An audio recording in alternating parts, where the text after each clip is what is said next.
Sir मैं सच कह रहा हूँ, मैंने कुछ नहीं किया है। मैं आपको बता दूं, मैं कोई स्पाई नहीं हूँ। यकीन ना हो तो मिस यास्मीन से पूछ लीजिए। अली रिजा, आप गलत सोच रहे हैं आदम जी। आदम जी आप गलत सोच रहे हैं। हैंडकफ्स दो। ये क्या हो रहा है? ये तो मिस यास्मीन का ड्राइवर है ना? मेरे वापस आने तक इस पर नजर रखो। कुछ हुआ तो तुम्हारी जिम्मेदारी। मैं आपके पाँव पड़ता हूँ, मेरा यकीन कीजिए, मैं कोई स्पाई नहीं हूँ, मैं सच कह रहा हूँ। देखो, या तो सब कुछ मुझे बताओ या अपनी पुलिस को।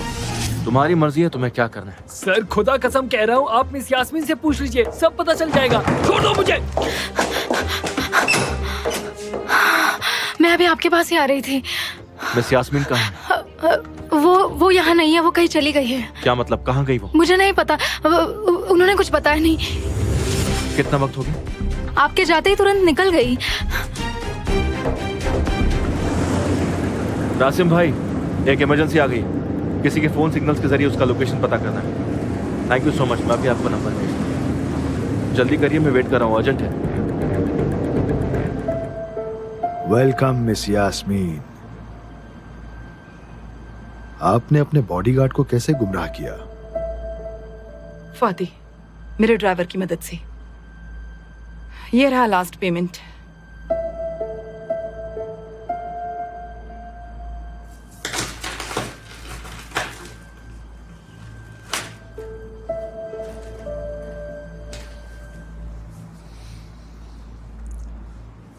और ये लीजिए आपकी आजादी का टिकट।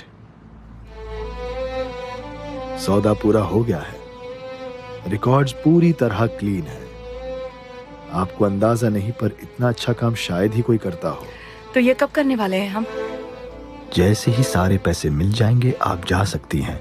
वो क्या है, बजट थोड़ा बढ़ गया है। क्या मतलब है तुम्हारा? मतलब है आई वॉन्ट मोर, क्योंकि फंदा तो मेरे गले तक आएगा ना। और हाँ, अब बाकी की रकम मुझे कैश में ही दे देना, ठीक है? तकलीफ नहीं। पर हमारी डील ऐसी नहीं हुई थी।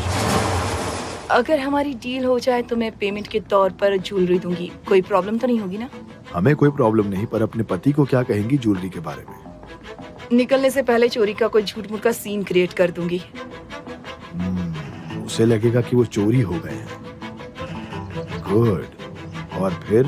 और फिर मुझे एक नई आइडेंटिटी चाहिए, एक नया पासपोर्ट, जिससे कि मैं अपनी नई जिंदगी की शुरुआत कर सकूं।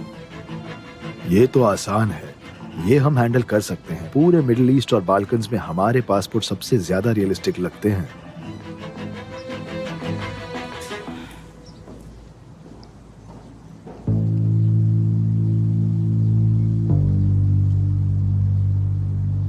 एक और बात है,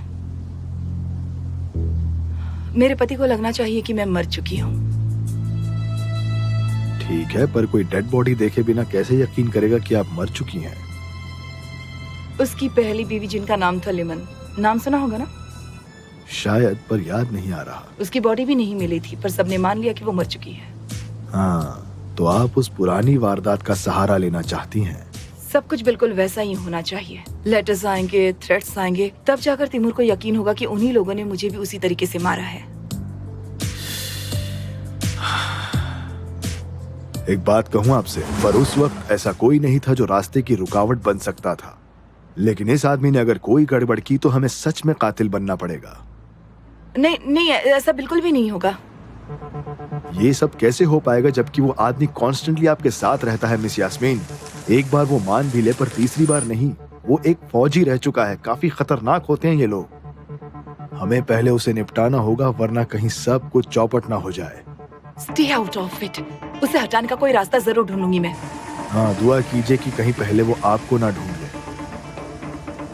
कोई छोटी मोटी ट्रिक काम नहीं आने वाली। वो सच में स्मार्ट है, आप उससे मुकाबला नहीं कर सकती। पर हाँ, एक मिनट, आप उसे अपने प्यार के जाल में फंसा लीजिए। कुछ भी बोल रहे हो। सीरियसली, फिर आप उसे अपनी उंगलियों पर नचा पाओगी, क्योंकि प्यार के जाल में फंसा हुआ आदमी अंधा हो जाता है। क्या समझ रखा है तुमने मुझे? हाँ, मैं थोड़ी कह रहा हूँ कि वाकई प्यार कीजिए, बस नाटक कीजिए, उसे सीड्यूस करके उसका ध्यान हटाइए। देखिए, हम काफी नजदीक पहुँच चुके हैं मंजिल के, अब प्रॉब्लम नहीं होनी चाहिए। मैं रोकूंगी उसे, पर ये कोई रास्ता नहीं है। फिर तो मुझे अपने ही तरीके आजमाने पड़ेंगे। अब कोई पागलपन मत करना, मैं नहीं चाहती कि किसी को कोई भी चोट पहुंचे।